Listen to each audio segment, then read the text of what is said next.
সকল মানুষের ব্যাপারে একটা কথা বলবো। বিষয়টা হচ্ছে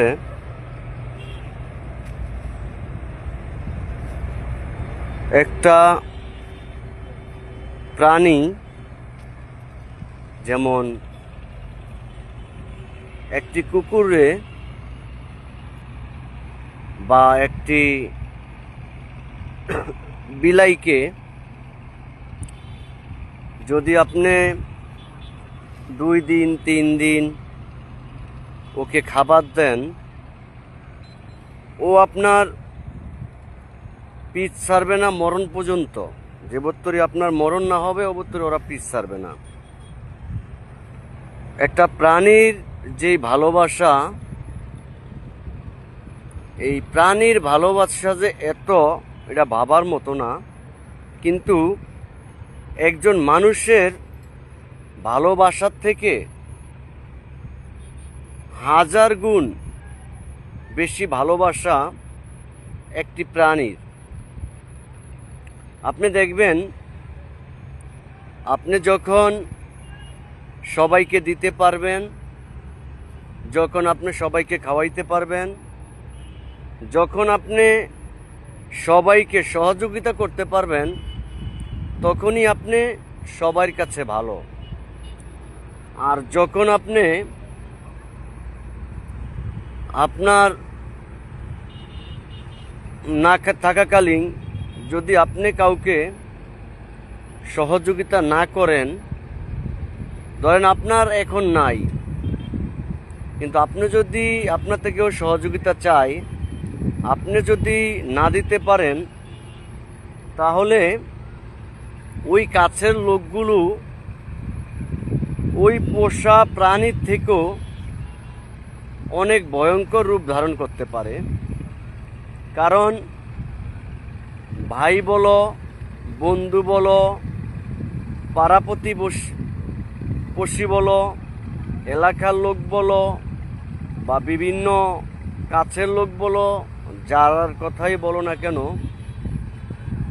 অবশেষে তারা তোমার বিপরীত হবে কখন জানো? যখন তাদের চাহিদা তুমি মিটাইতে না পারবা, তখনই তোমার অচিন কুকুরের মতো ওরা ঘেউ ঘেউ করিয়া তোমাকে কামড় দিবে। আর এটার কারণ আমি দেখছি বিভিন্ন সময় বিভিন্ন ইয়াতে, যে অতি সহজে নিজের প্রিয় মানুষ যারা, তারা পর হয়ে যায় শুধু অল্প কিছু স্বার্থের কারণে।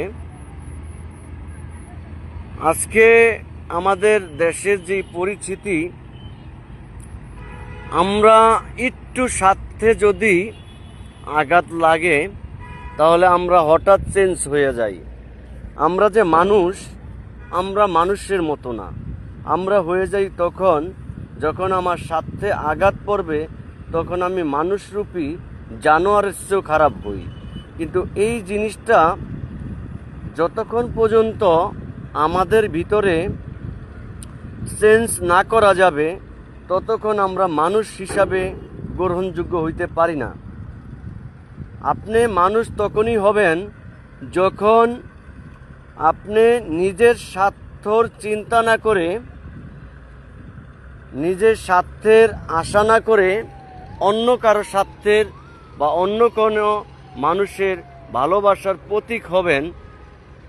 এটাই আপনার মানুষের মূল পরিচয়। মানুষের পরিচয় টাকা পয়সা, ধন সম্পদ, এগুলো কোনো মানুষের পরিচয় না। মানুষের পরিচয় ওইটাই হয় যেটা হচ্ছে, আমি একজন মানুষ, ওই রাস্তার একজন টোকাই এবং একজন ভিক্ষুক, সেও মানুষ। যদি এই চিন্তাগুলো আমাদের মাঝে থাকে, তাহলে আমরা কোনো ভেদাভেদ, গরিব বড়লোক, কোনো ভেদাভেদ আমাদের ভিতরে থাকবে না। যখন আমাদের ভিতরে কোনো ভেদাভেদ থাকবে না, তখনই আমি মানুষের মতো মানুষ হিসাবে আল্লাহর কাছে গ্রহণযোগ্য হব। সবাই ভালো থাকবেন। আল্লাহ হাফেজ।